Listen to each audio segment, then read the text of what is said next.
8 de la mañana con 5 minutos en el Ecuador continental, una hora menos en la región insular. Recibimos en esta mesa informativa a Rodrigo Gómez de la Torre, expresidente de la Cámara de Agricultura, analista en temas agrícolas, a quien agradecemos por atender esta invitación. Estimado Rodrigo, gracias por estar en esta mesa de trabajo. Te hemos invitado para hablar del agro y ahora en esta época invernal, las lluvias que están golpeando fuertemente en distintas ciudades de distintas provincias del país han provocado graves pérdidas económicas al agro, particularmente en la provincia del Guayas, que ya se estima una pérdida que se aproxima a un número de hectáreas de 54.000 perdidas, y eso obviamente genera problemas en el agro. Quiero empezar preguntándote cómo enfrentar. Y esto hablamos cada año, ¿no? Cada año cuando tenemos inviernos fuertes. ¿Cómo enfrentar estos inviernos fuertes y evitar estas pérdidas? Bienvenido, buenos días. A ver, muy buenos días. Grato estar aquí. Un saludo a todos los radioescuchas e internautas. Creo que regreso a lo que tú has planteado. Esto hablamos cada año. Entonces, si ya sabemos que esto es cada año, ¿dónde están los procesos? Olvidémonos del color del gobierno. Los procesos de análisis de datos, evaluación de los datos, que existen. El INAMI los tiene, el INOCAR los tiene, la Secretaría de Gestión de Riesgos entendería que los tiene, y si no los tiene puede pedirlos, no los del año pasado. ¿Cómo se han comportado las lluvias, los inviernos en los últimos 10, 15 años?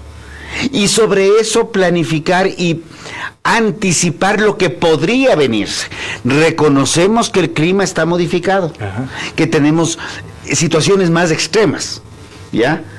Pero sí hay temas que se pueden ir anticipando, y cada dólar que se invierte en prevención son al menos 4 a 5 dólares que se dejan de gastar en parchar la emergencia. Somos grandes solucionadores de emergencias. ¿Pero esto es competencia estrictamente del Estado o también de los gobiernos locales? Esto es competencia compartida. Aquí no es que ese tema de que esto es tuyo, que esto es mío, no funciona. El Estado, más allá de la famosa Constitución del 2008, tiene lo que se llaman competencias concurrentes, en donde Gobierno central tiene sus competencias, pero se apoya en ciertos aspectos en las prefecturas y en otros aspectos en las alcaldías. Entonces no es que yo me lavo las manos del uno y te entrego el otro. Al revés. Mientras está en campaña política, había un candidato a la presidencia hace muchos años que decía que en campaña se puede decir cualquier cosa. Pero cuando ya se llega al poder, uno ya no gobierna para los que votaron por mí, porque dicen que el voto es secreto. Entonces, si el Jorge votó por el uno, el Rodrigo por el otro y Alexandra por el tercero, ya no es importante. El que llegó al cargo tiene que gobernar para los tres por igual. Y eso es algo que depende de madurez política. Rodrigo, ahora tú has dicho algo, dijiste una palabra, la solución es parche. Esa falta de estructura para poder hacer precisamente prevención. Es decir, y estaba leyendo que el gobierno, precisamente por todo este tema de lo que ocurre en el aspecto climático en el país, está entregando, por ejemplo, un bono llamado CATA, que es Nuevo Ecuador, Crisis Agroproductiva Transitoria frente al temporal climático. ¿Este tipo de bonos también son soluciones parche entonces? ¿O no? Es que estos bonos van a entrar a compensar ciertas cosas, pero de pronto, si ya tenemos 50.000 hectáreas que se vienen dañando año tras año en determinadas épocas, para coger el valor que me da Jorge, ¿qué estamos haciendo para que en vez de ser 50.000 sean 10.000? Entonces, pongamos a bono por hectárea, los 50.000 bonos CATA ya no van a ser 50, van a ser 10. Y hay un detalle extra que también hay que analizarlo. Vemos el daño en el agro. ¿Qué pasa con el próximo cultivo? ¿Qué pasa con la vialidad para entrar o sacar los productos? De pronto hay zonas que están perfectas, pero que perdieron el puente, que perdieron la vía. Es que esta vía es de la prefectura fulana de tal que me cae mal. No, señores, esa vía es de los ecuatorianos. Y que el resultado ya se ve en los mercados, porque tú vas a hacer las compras y te dicen, no, es que ya subió, es que no pueden pasar. Y llega, y al mercado llega el peor problema, que es la especulación, la peor forma de corrupción. Porque no llega a tener... De pronto se perdieron las 50,000 hectáreas de un cultivo, y no quiero entrar al cultivo, pero que todavía faltaba 3 meses para cosecha. Pero ya por un acaso subamos el precio a ver qué pasa. Entonces, ese tipo de cosas también tienen que ver con información. Creo que es importante reforzar estos parámetros. Tenemos la información, el INOCAR lo tiene para la zona costa, el INAMI lo tiene. Con esa información... Hay técnicos que lo hacen perfectamente bien. Si no quieren los técnicos, ahora hay inteligencia artificial. Evaluemos los últimos 30 años, los ciclos. 24 fue un año extremadamente seco, que tuvimos problemas muy serios. No nos olvidemos que en abril comenzaron los primeros apagones. El 25, de mis datos personales, veo que este año ya está un poquito más elevado en lluvias en febrero, y hasta el 15 de marzo parecería que vamos a superar lo que tuvimos el año pasado. Aunque ahorita hay que ver qué pasa. Hoy de mañana ya me llamaron por un tema, estoy viendo los pastos helados. No ha sido una helada fuerte, pero no terminamos de ver la inundación en la sierra. Hace 15 días yo mismo peleaba con la empresa eléctrica porque decía, por favor, necesitamos luz. Tuvimos tormentas de rayos, aguaceros torrenciales, inundaciones en Quito. No nos vayamos muy lejos. Claro. Y de eso, ahorita tenemos un sol de pánico. ¿Y quién dice que mañana no está cayendo otra vez la lluvia? Análisis de datos para prevenir. Eso es más que necesario, es fundamental. En materia de lluvia, si hablamos de prevención, podría ser hasta lógico construir para evitar que los ríos se desborden muros de gaviones, por ejemplo. Pero eso no va a ser suficiente, o no está siendo suficiente dado la fuerza de la naturaleza. La naturaleza está comportándose de una forma no de lo típico que teníamos los últimos años, los últimos 20 años. Regresemos un poco más. Quienes estamos con canas podemos acordarnos, las épocas lluviosas de Quito eran torrenciales, con granizadas gravísimas, octubre, noviembre. Luego teníamos abril, aguas mil, mayo hasta que se rompe el sayo. O sea, tenemos que ir viendo cómo se va cambiando. No es el famoso cambio climático apocalíptico que nos vendieron por años, sino es simplemente un proceso de educación y adaptabilidad. Y ahora, cuando nos vamos al agro particularmente, ¿ya? En vez de estar pensando en kits, en un pocotón de prebendas que más tienen carácter populista, me parece que ya estamos, bueno, creo que desde hace rato no hemos pensado ni siquiera en las próximas elecciones, sino nos mantenemos en campaña permanente. ¿Por qué no le metemos algo de esos kits a investigación, análisis de datos, innovación en el INIAP? ¿Qué falta nos hace la investigación agropecuaria? Eso es lo que nos permitirá combatir, temas climáticos. Hay variedades de maíz que necesitan meterle algo de recursos para poder hacer más pruebas, pero estuve en el INIAP hace un par de semanas conversando justamente de maíces altamente resistentes a sequía y que resisten inundaciones.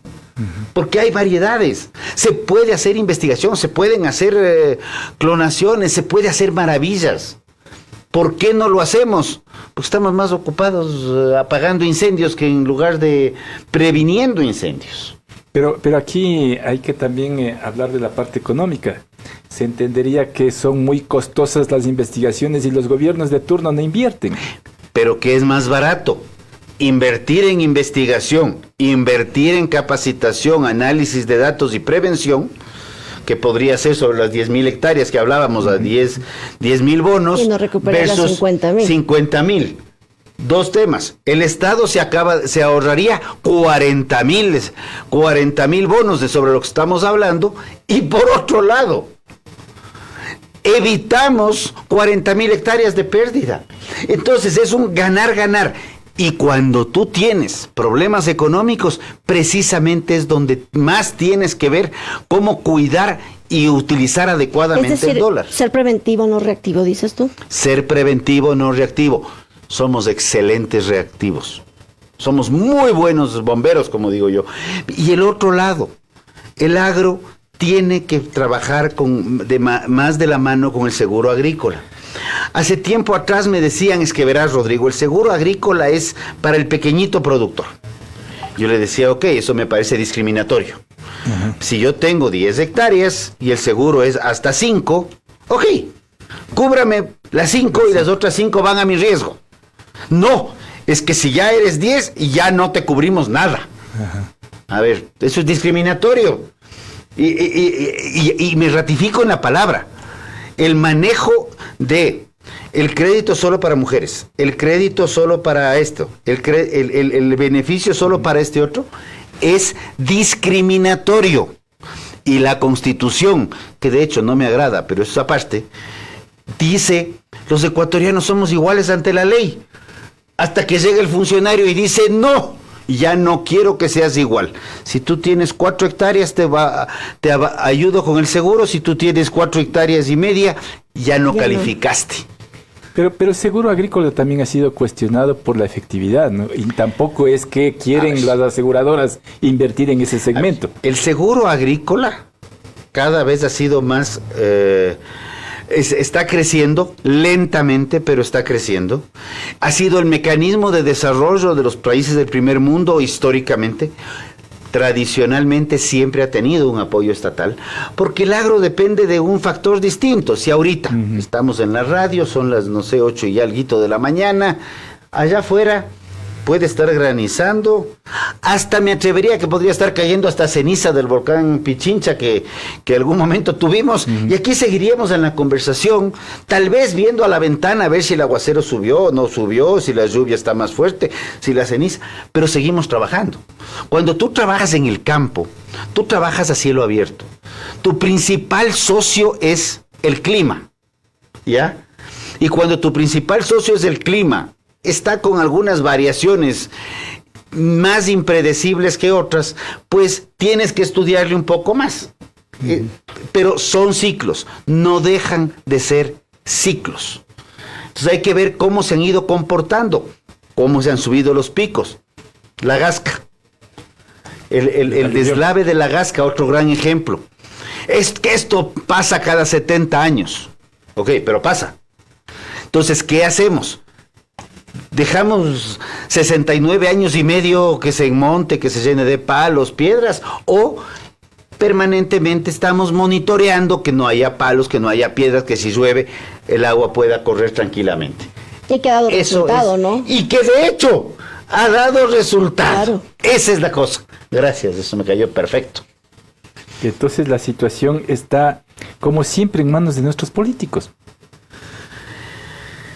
Creo que ahí debemos hacer algo, y esa sí es una invitación a todo el mundo, tenemos que tener políticos, sí, votamos por políticos definitivamente, pero creo que la situación no solo está en manos de los políticos. Si tú quieres tener que las alcantarillas de las calles o que de las quebradas no se tapen, depende también un poco del ciudadano que ya no bota la funda del snack por la ventana o la botella o cosas por el estilo. Creo que en eso hemos avanzado muchísimo. Ya no. Es un ciclo, ¿no?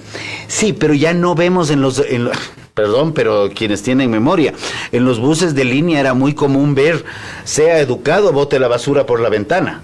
Quienes andábamos en bus sí nos acordamos. Sí. Esa es verdad, ¿no es cierto? Sí. Entonces ya eso se ha minimizado, ya es menos, pero todavía tenemos cosas que hacer. Hay que seguir trabajando en educación, en prevención, pero principalmente hay que pensar en ciudadanía.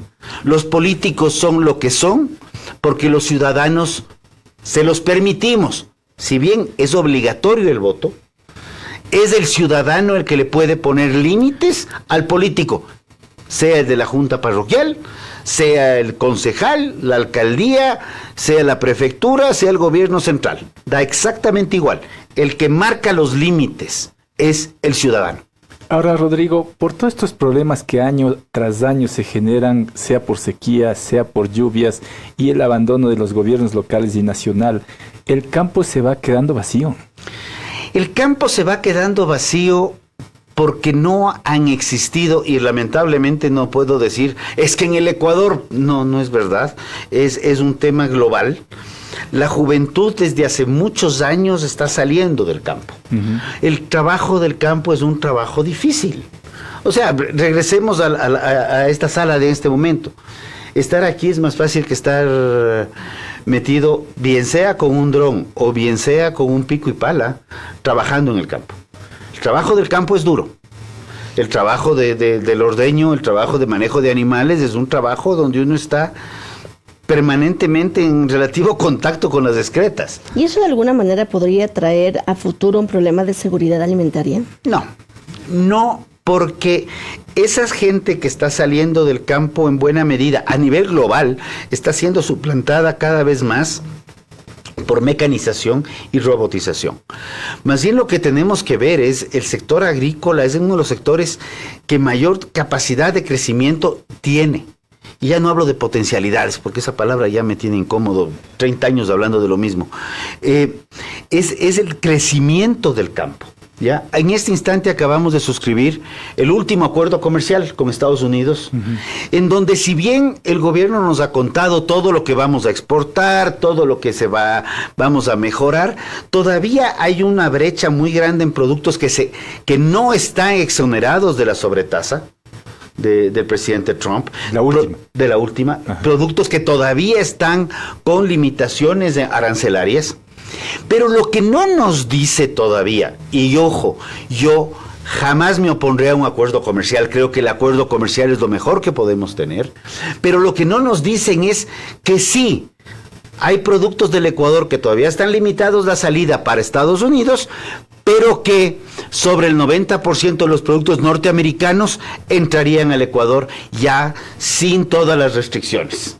Entonces, cuando vemos eso, decimos, a ver, es que este producto estamos aquí en el Ecuador, no quiero mencionar productos para no abrir polémicas, pero este producto estamos produciendo, tenemos una productividad del 50% de lo que tienen otros países. Entonces, ahora va a venir de Estados Unidos más barato. ¿Qué vamos a hacer? Precios de sustentación nunca han servido para nada. ¿Vamos a regalar más kits? Tampoco han servido. Caso contrario, no estaríamos con el 50% de productividad, estaríamos con el 100% de productividad. Entonces, ahí viene el otro lado. ¿Qué políticas al interno vamos a ir adoptando para darle herramientas al agro para que pueda crecer, que sea más productivo, que un insumo que se importa de algún tercer país a Colombia y que se importa al Ecuador, en el Ecuador no cueste un 40% más? Confiemos que los tractores bajen de precio de manera sustancial, pero porque un vehículo, para coger el ejemplo más llano, un vehículo en Colombia cuesta la mitad de lo que cuesta en el Ecuador y es importado de los terceros países. Ese tipo de cosas que son trabas que vienen de la lógica del proteccionismo, que las aceptamos aquí en el Ecuador, son los problemas que debemos ir destrabando para que el Ecuador no solamente sea un gran productor, sino tenga una gran competitividad al mundo entero. ¿No es un acuerdo comercial igualitario? No es un acuerdo comercial igualitario. Pero para todo esto necesitamos legislación también, Rodrigo. Sí, necesitamos trabajo legislativo. Trabajo legislativo que no es más leyes y más normas. Es sentarse y decir, a ver, tenemos 80 leyes vigentes. De estas 80 leyes vigentes, vamos a dar un ejemplo real. En el año 2012 hicimos una evaluación normativa de la cadena cárnica y láctea. Teníamos 700 normas vigentes, 170 de esas normas eran contradictorias. O sea, ni siquiera es que no eran complementarias, eran contradictorias. Entonces, ¿qué necesitamos? Trabajo legislativo, no en construir más disparates, sino en depurar qué ha funcionado, qué no ha funcionado. No ha funcionado, vota. archiva, elimina. La última depuración legislativa y normativa que se da en el Ecuador es en el año 2000, con el presidente Gustavo Noboa Bejarano. ¿Y qué es lo que aplica a las condiciones actuales, además? Realmente, y tenemos que ver qué es lo que aplica a la realidad actual, pero depuremos. Tenemos tanta norma que nadie sabe qué aplicar, o, más grave aún, se aplica de acuerdo a la cara del cliente, que es más grave. En definitiva, es un problema que es de aplicación integral. Es un tema estructural que tenemos que trabajarlo, y yo sí creo y confío plenamente en que la ciudadanía está comenzando a abrir ojos, está comenzando a activarse nuevamente. Tuvimos una ciudadanía muy activa por efectos de reactivos en el año 2015, recordaremos la famosa herencia y plusvalía, pero creo que es un trabajo ciudadano también ir viendo cómo depurar.